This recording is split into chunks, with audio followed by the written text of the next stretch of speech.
할렐루야. 지난 한 해 동안 우리 모든 길한인 선교교회 성도 여러분들 수고 많이 하셨습니다.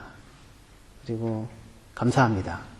우리 곁에 계신 분들에게 그 인사하셨으면 좋겠습니다. 수고 많이 하셨습니다. 감사합니다. 감사합니다. 예.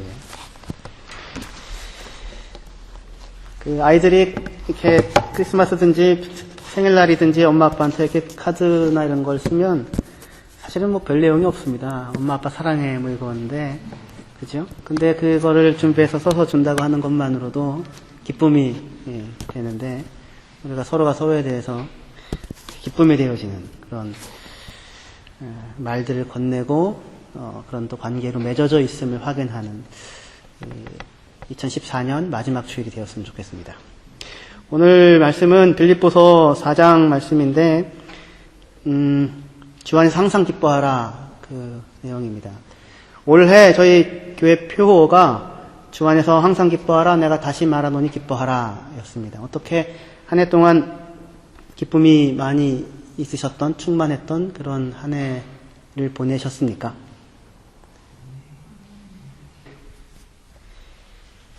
항상 기뻐하라고 했는데 어떻게 항상 기뻐하셨습니까?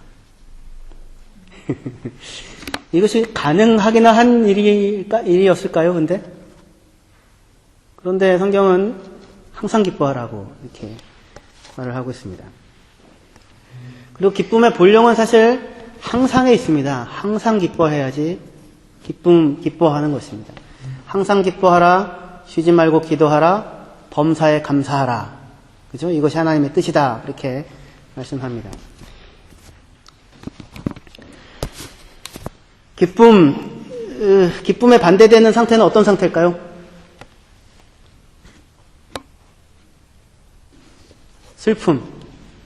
또, 안 기쁨. 그렇죠. 왜 그게 안 나오나 했습니다. 그게 안 나오나. 이게 사실은 신년 감사 예배 때도 이 본문을 가지고 설교를 했고 제가 똑같이 물었었습니다. 기쁨의 반대가 뭐냐. 그때도 역시 안 기쁨이 나왔고 역시 슬픔이 나왔는데 기쁨의 반대되는 상태는 염려라고 했었습니다. 기억이 나시는지 모르겠습니다. 근심과 염려. 똑같은 사건이 누구에게는 기쁨이 될 수도 있고 누구에게는 염려가 될 수도 있습니다. 좋은 일 만났을 때 좋아서 기뻐할 수도 있지만 좋은 일 만났을 때도 염려하는 사람은 염려를 하게 됩니다. 힘든 일 만났을 때 당연히 염려할 수 있겠지만 어떤 사람은 힘든 일 가운데서도 기뻐하는 사람도 있습니다. 마주치는 모든 일이 하나님에게서 비롯된다고 여길 수 있다면 그러면 그 사람은 염려와 근심이 아니라 기쁨을 가질 수 있고 기쁨이 그 사람의 기본적인 정서가 되어질 수 있습니다. 그래서 본문에 우리 4장 1절에 기뻐하라 얘기하고 4절에 항상 기뻐하라고 얘기하고 난 다음에 6절부터 7절에 보시면 아무것도 염려하지 말고 오직 모든 일에 기도와 간구로 너희 구할 것을 감사함으로 하나님께 아뢰라. 그리하면 모든 지각에 뛰어난 하나님의 평강이 그리스도 예수 안에서 너희 마음과 생각을 지키시리라 약속하십니다. 아무것도 염려하지 말아라. 그죠? 기도해라 모든 일에. 그러면 하나님의 평강이 너희 마음과 생각을 지켜주실 것이다. 이렇게 얘기를 합니다. 상황과 조건과 환경을 바꿔줄 것이다. 너희가 원하는 대로 만들어줄 것이다. 하지 않습니다. 왜냐하면 상황과 조건과 환경이 내가 원하는 대로 된다고 한들 그게 다 기쁨의 근원이 기쁨의 소재가 되어줄 수 있는 것은 아니기 때문입니다. 상황을 바꾸거나 조건을 달리해주는 것으로 기쁨이 발생한다면 그 상황이 틀어지면 그 상황이 사라져버리면 기쁨은 사라질 것입니다. 그러나 우리는 상황의 변화나 조건이 달라짐 속에서 상황 자체만을 마주하는 것이 아니라 항상 그 안에서 일하고 계시는 하나님을 마주칠 수 있습니다. 그리고 그 하나님과의 마주침으로 인하여 우리는 마주치는 모든 사건과 만남이 염려나 불안이 아니라 기쁨의 소재가 될 수 있습니다. 그런데 사실 삶은 만남으로 가득하지요. 새로운 것과의 만남으로 가득합니다. 오늘 하루도 여러분들은 수많은 새로운 것들을 사실은 만나오셨습니다. 살아간다는 것은 매 순간 새로운 것들을 만나고 새로운 것들을 마주친다고 하는 것 아니겠습니까? 아침에 일어나서 마주치는 거울 속에 늘상 새로운 나, 그죠? 오늘은 이렇게, 내일은 저렇게. 거울 속의 나로부터 시작해서 날씨, 새로운 내 컨디션, 사람, 일, 과제, 예상치 못한 만남 등등 그 모든 새로운 마주침들을 삶은 마주하게 되고 그 모든 것이 슬픔과 불안의 이유가 될 수도 있겠지만 기쁨의 이유가 될 수도 있을 것입니다. 언제 이 모든 만남과 마주침이 기쁨이 될 수 있겠습니까? 우리가 주님 안에 있을 때에, 주 안에 있을 때에 기쁨이 될 수 있을 것입니다. 그럼 언제 이 모든 만남과 마주침이 근심과 염려의 이유가 될 수 있겠습니까? 그것은 우리가 주님 밖에 있을 때에, 주님 밖에 있을 때에 그럴 것입니다. 돈이나 성취가 잠시 사람을 기쁘게 할 수 있을 것입니다. 그렇지만 그것은 우리의 기쁨의 근원이 될 수는 없습니다. 그런 것은 항상 기뻐하라의 근거가 되어질 수 없을 것입니다. 기쁨은 자신의 소유나 성취나 능력이 아니라 새로운 어떤 것과의 예기치 못한 만남과 마주침에서 발생하게 되는데 그 마주침은 자기 자신과의 마주침일 수도 있고 타인과의 마주침일 수도 있지만 무엇보다도 그것이 기쁨이 될 수 있으려면 그 모든 만남과 마주침에서 하나님을 마주치고 하나님을 발견하셔야 됩니다. 바울은 빌립보서 전체에서 두 가지 기쁨의 근원을 제시하고 한 가지 기쁨의 근원이 아닌 것, 그런데 사람들은 그것이 기쁨이라고 생각하는 것, 그것을 전체에서 얘기합니다. 결론부터 말하면 바울이 말하는 두 가지 기쁨의 근원은 하나는 하나님이고 또한 사람이며 하나님을 기뻐하고 하나님 때문에 기뻐하고 하나님 안에서 기뻐하는 기쁨과 또한 사람 안에서 기뻐하고 사람을 기뻐하며 사람과 함께 기뻐하는 것, 두 가지 근원을 얘기하고 그 다음에 또 하나 기쁨의 근원이라고 생각되지만 기쁨이 근원이 되어지지 않는 것, 자신의 소유와 타인과의 상대적인 비교에 근거한 우월감에 근거한 기쁨, 그것은 기쁨의 근원이 아니라고 이야기를 합니다. 빌립보서 3장 우리 1절부터 봅시다. 빌립보서 3장 1절에서 9절까지입니다. 끝으로 나의 형제들아 주 안에서 기뻐하라. 너에게 같은 말을 쓰는 것이 내게는 수고로움이 없고 너희에게는 안전하니라. 끝으로 나의 형제들아 주 안에서 기뻐하라 이렇게 얘기하죠. 똑같이요. 주 안에서 기뻐하라. 3장에서도 똑같은 말씀으로 시작됩니다. 2절 개들을 삼가고 행악하는 자들을 삼가고 몸을 상해하는 일을 삼가라. 하나님의 성령으로 봉사하고 그리스도 예수로 자랑하고 육체를 신뢰하지 아니하는 우리가 곧 할례파라. 그러나 나도 육체를 신뢰할 만하며 만일 누구든지 다른 이가 육체를 신뢰할 것이 있는 줄로 생각하면 나는 더욱 그러하리니 나는 8일 만에 할례를 받고 이스라엘 족속이요 베냐민 지파요 히브리인 중에 히브리인이요 율법으로는 바리새인이요 열심으로는 교회를 박해하고 율법의 의로는 흠이 없는 자라. 그러나 무엇이든지 내게 유익하던 것을 내가 그리스도를 위하여 다 해로 여길 뿐더러 또한 모든 것을 해로 여김은 내 주 그리스도 예수를 아는 지식이 가장 고상하기 때문이라. 내가 그를 위하여 모든 것을 잃어버리고 배설물로 여김은 그리스도를 얻고 그 안에서 발견되려 함이니 내가 가진 의는 율법에서 난 것이 아니요 오직 그리스도를 믿음으로 말미암은 것이니 곧 믿음으로 하나님께로부터 난 의라. 이렇게 말씀하고 있습니다. 바울 자신도 자신의 육체를 따라 생각해 볼 때 어디 꿀릴 만한 사람이 전혀 아니다. 이렇게 지금 이야기를 하고 있습니다. 여러분들은 좀 어떠세요? 꿀려요? 아닙니다. 제가 볼 때 아무도 그렇게 생각하시는 분들이 없는 것 같습니다. 스스로 생각해도 남과 비교를 했을 때 딸릴 것이 전혀 없다. 지금 이렇게 생각을 하고 있습니다. 그랬던 사람이었습니다. 바울도 이전에는 그것, 남들과의 비교 속에서 자신이 갖고 있던 것, 자신의 열심과 능력과 배경과 조건, 그것을 자신의 남다름으로 여겼고 그것을 근거로 자기를 확인하고 자랑 삼고 기쁨의 소재로 가지고 있었던 사람이었습니다. 그런데 예수 그리스도를 만난 이후 참된 기쁨의 근원을 발견한 이후에 그런 것들이 시시해져 버렸습니다. 소유, 내가 이미 확보한 것, 이미 내 것이 되어져 있는 것, 그것이 기쁨을 낳겠습니까? 무언가를 처음에 소유하고 가졌을 때는 기쁘죠.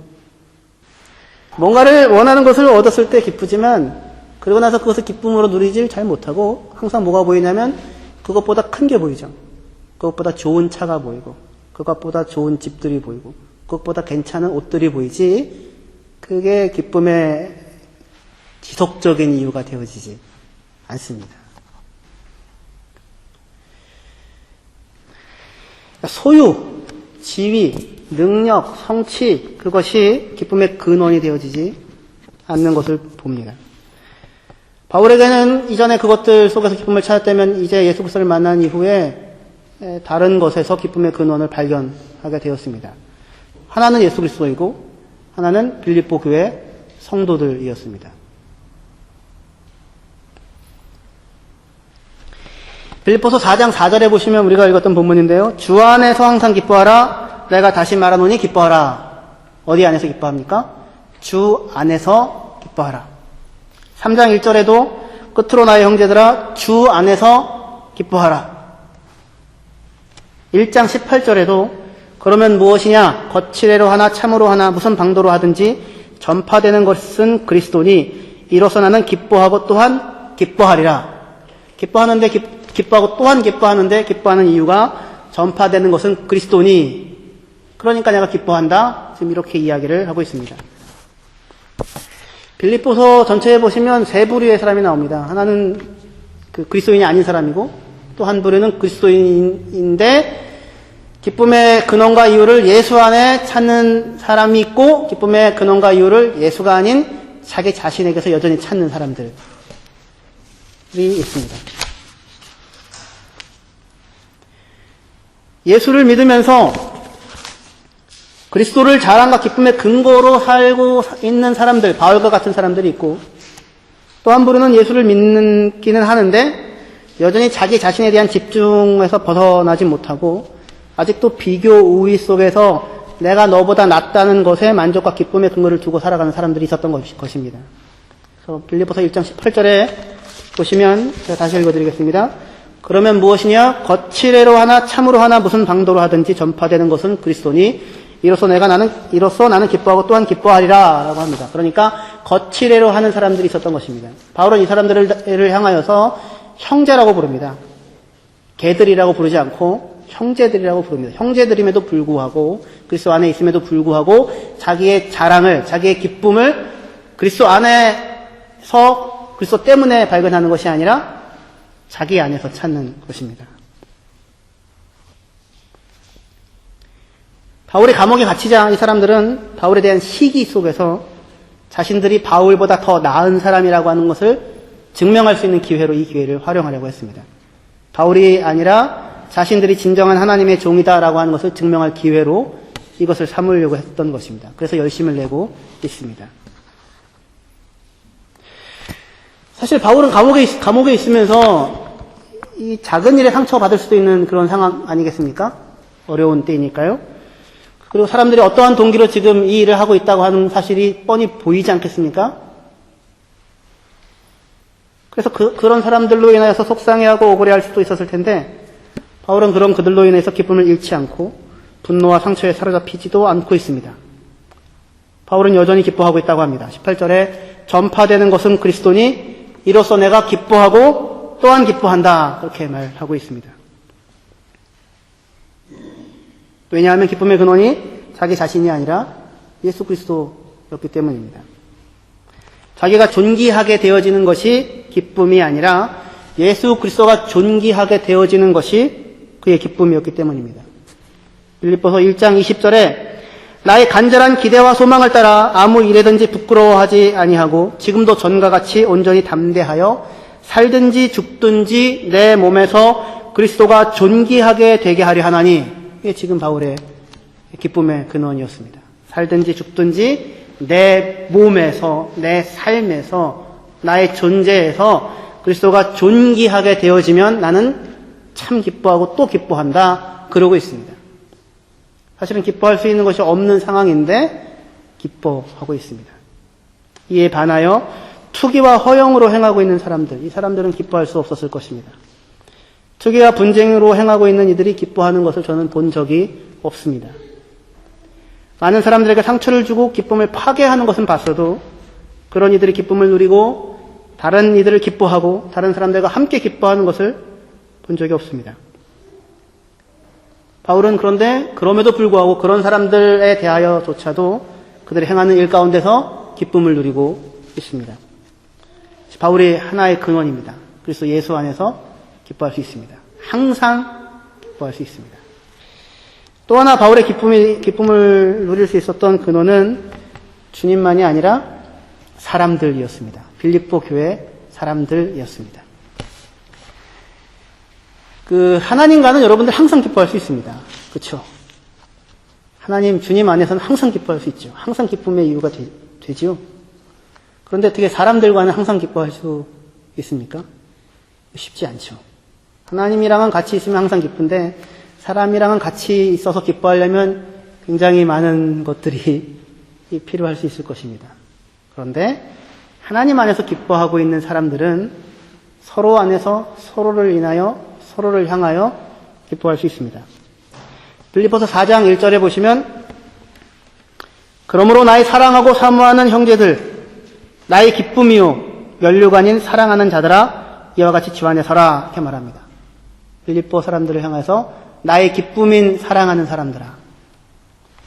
2장 17절 18절에도 만일 너희 믿음의 재물과 섬김 위에 내가 나를 전제로 드릴지라도 나는 기뻐하고 너희 무리와 함께 기뻐하리니 이와 같이 너희도 기뻐하고 나와 함께 기뻐하라 이렇게 말합니다.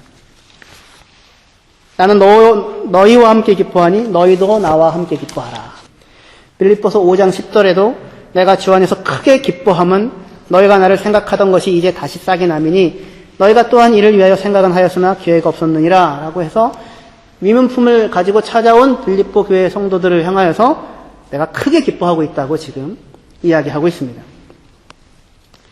빌립보서는 바울이 감옥에 있을 때에 멀 빌립보에서 바울이 로마에 있었을지 에베소에 있었을지 모르겠지만 위문품을 갖고 찾아온 그 사람들을 향하여서 기뻐하고 감사하며 답으로 쓰고 있는 편지였었습니다. 바울은 지금 빌립보 교회 성도들을 자신의 기쁨이고 자랑인 사람들아 이렇게 부르면서 그들과 함께 기뻐한다고 하고 있습니다. 사람을 기뻐합니다. 사람 때문에 기뻐합니다. 함께 기뻐하고 있습니다. 바울이 기뻐하고 있는 이유는 무엇입니까? 그 사람들이 좋은 위문품을 가지고 와서는 아니겠죠. 무슨 위문품을 갖고 왔는지는 모르겠습니다. 성경에 안 써 있으니까. 무엇을 받아서 기쁜 게 아니라 그 사람들이 자신을 기뻐하고 있다고 하는 사실, 자신이 그 사람들에게 기쁨인 사람이라고 하는 사실, 그것이 그들의 찾아오면서 확인되죠. 바울은 지금 감옥에 갇혀 언제 죽을지도 모르는 상황에 있습니다. 돌봐야 할 이유가 없고 잘 보여야 할 이유가 있는 것도 아닙니다. 그런데 그 바울을 위하여 먼 길을 마다 않고 건너왔습니다. 그 사실 자체가 바울의 기쁨입니다.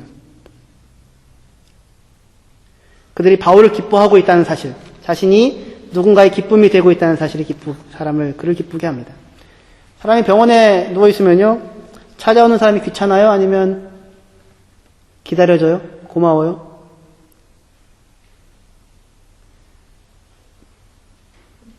병의 정도에 따라 달라요? 고맙습니다. 귀찮지 않고 고맙습니다. 참 고맙습니다. 안 오는 친구들은 리스트를 따로 적게 됩니다. 알아봤어. 그래서 바울과 빌립보 성도들 사이에 서로가 서로의 기쁨이 되는 이런 일은 어떻게 가능해졌습니까? 서로 사이에 무슨 이해관계로 얽혀져 있었어요? 누가 갑이고 누가 을이었어요? 잘 보여서 뭔가를 얻을 수 있는 것이 있었어요? 그렇지 않았죠. 아무런 이해관계가 없었죠.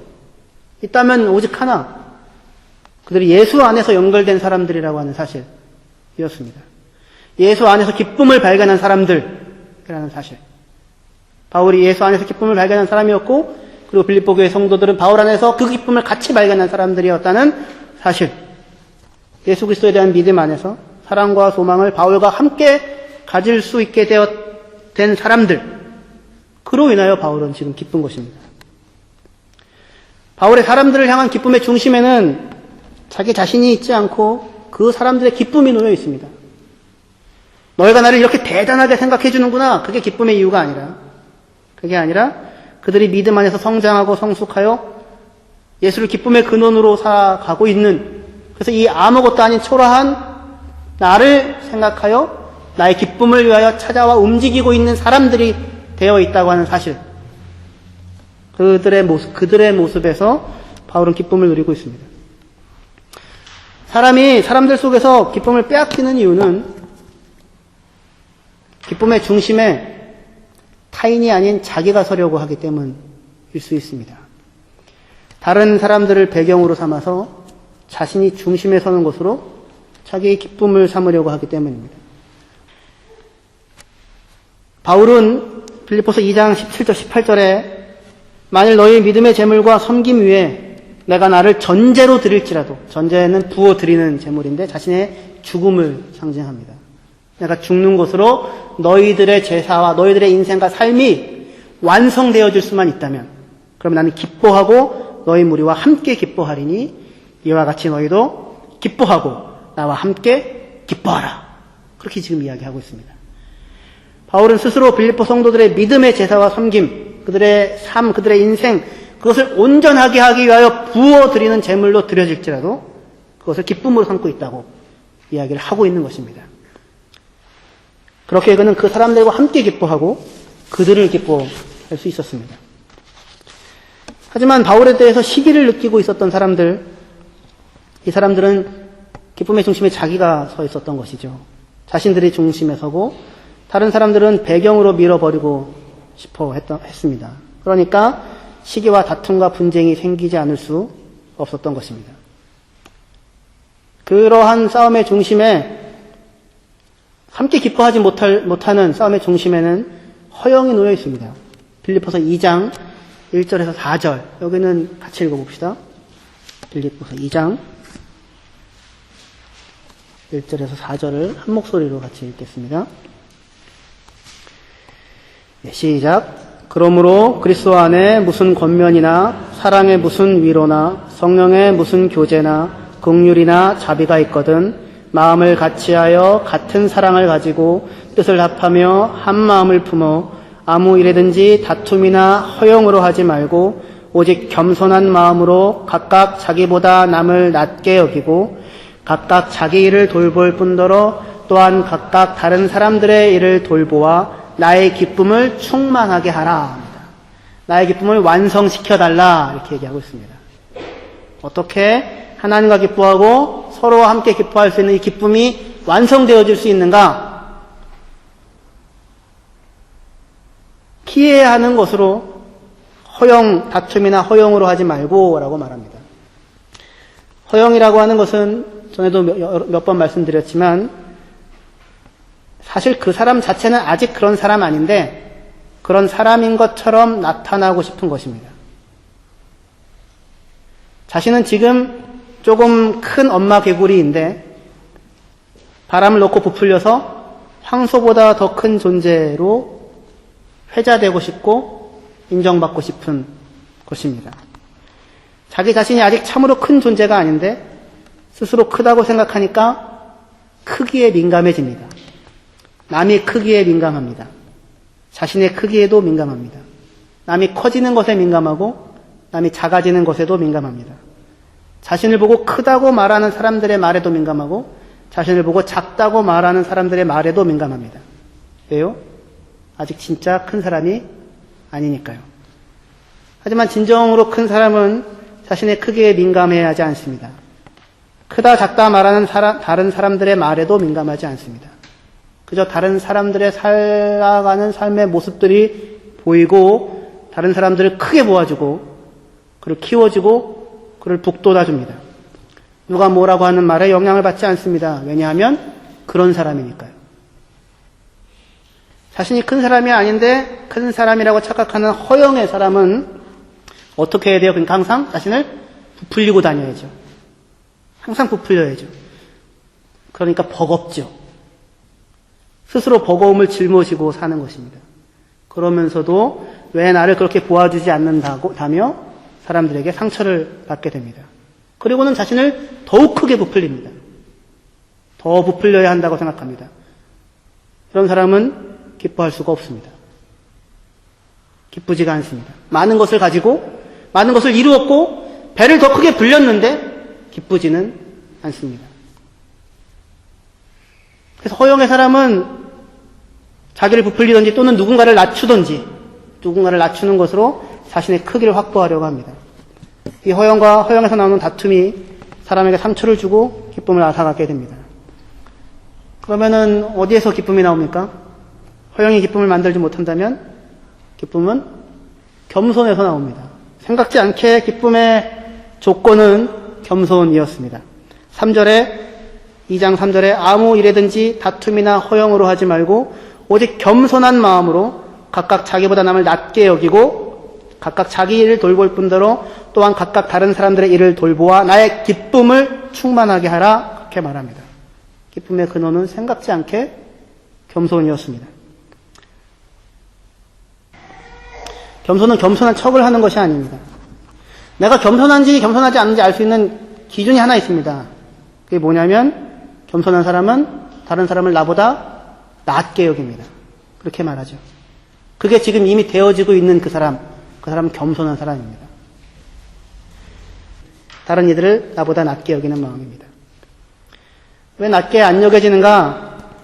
내 입장에서 생각하기 때문입니다. 내 입장에서 생각하면 왜 그걸 못해? 그게 되지만 다른 사람들의 입장에서 생각하면 어떻게 저런 상황 속에서도 이렇게까지 이 일을 해낼 수 있었는가? 참 대단하다. 존경할 수 있게 됩니다.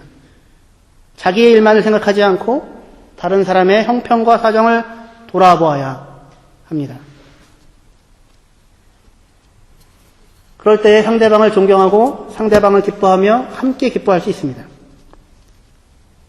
누군가와 같은 마음을 품고 기뻐할 수 있습니다. 그래서 오늘 본문 4장 2절에 보시면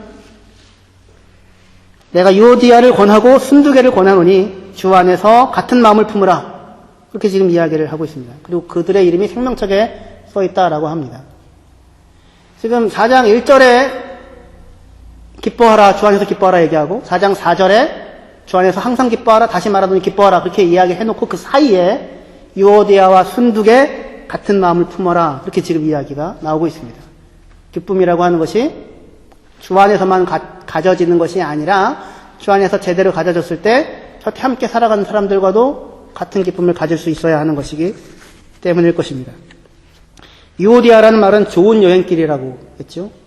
순두개라는 말은 행복을 함께 할 수 있는 사람이라는 뜻입니다. 정말 좋은 이름이죠.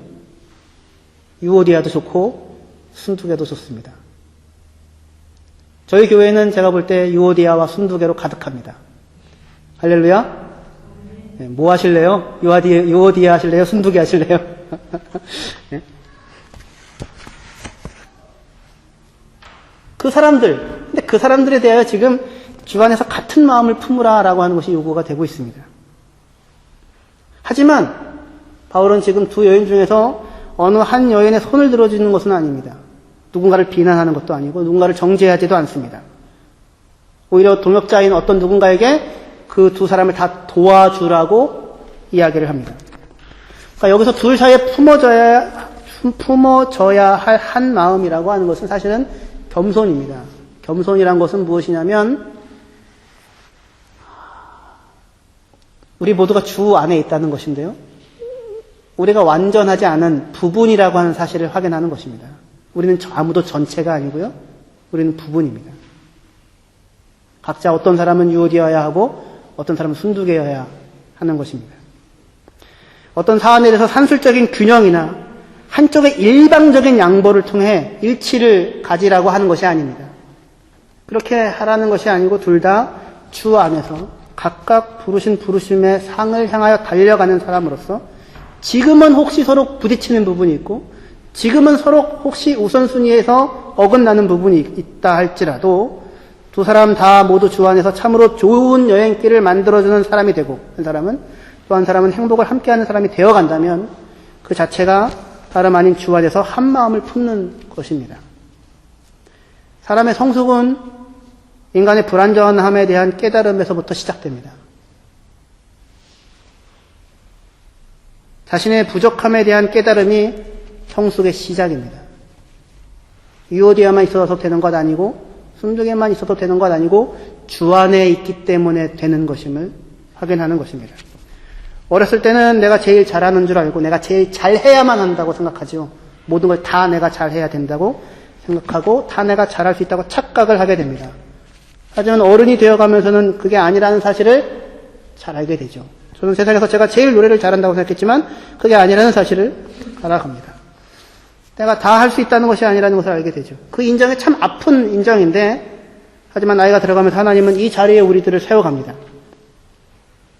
그런데 성경은 그 나이듦이 그 부족함에 대한 확인과 인정이 미성숙의 표현이 아니라 성숙의 표현이라고 이야기를 하는 것입니다. 그것이 오히려 온전함의 자리라고 이야기합니다. 사랑은 성경에서 오래 참고 온유하며 시기하지 않고 교만하지 않고 자랑하지 않고로 나타납니다. 무슨 얘기입니까? 네가 완전한 사람 아니라는 확인을 하라는 얘기입니다. 그리고 상대방도 완전한 사람이 아니라는 사실을 확인하라는 것입니다. 사랑은 서로의 불완전함과 부족함을 감당해주고 함께하는 것입니다. 그래서 사랑이 어린아이의 일이 아니라 사랑은 어른만의 일이 될 수 있는 것입니다.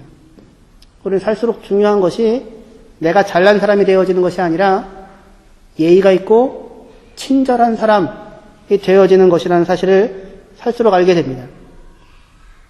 살면 살수록 인간이 얼마나 부족하고 불완전한 존재인가 연약한 존재인가를 알게 되기 때문입니다. 인간의 삶의 모든 문제에 대하여 그것을 한 번에 해결해 줄 정답 같은 것이 있지 않으며 그리고 내게 정답이었던 것이 상대방에게도 정답이 되어지지 않는다는 사실을 살면서 알게 됩니다.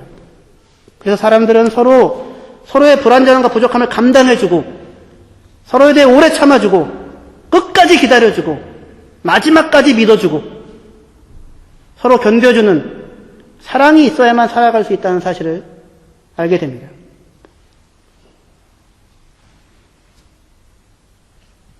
그래야 함께 기쁠 수 있습니다. 우리는 모두 거울로 보는 것 같이 희미하게 서로가 서로를 보고 있습니다. 그다음 우리가 거울로 보듯 희미하게 서로를 알아볼 뿐이라는 사실, 우리의 시력은 사실 그리 좋지 않다는 사실, 그것을 아는 것이 성숙이고 그 인정이 사람으로 하여금 사랑의 길을 걸어가도록 합니다.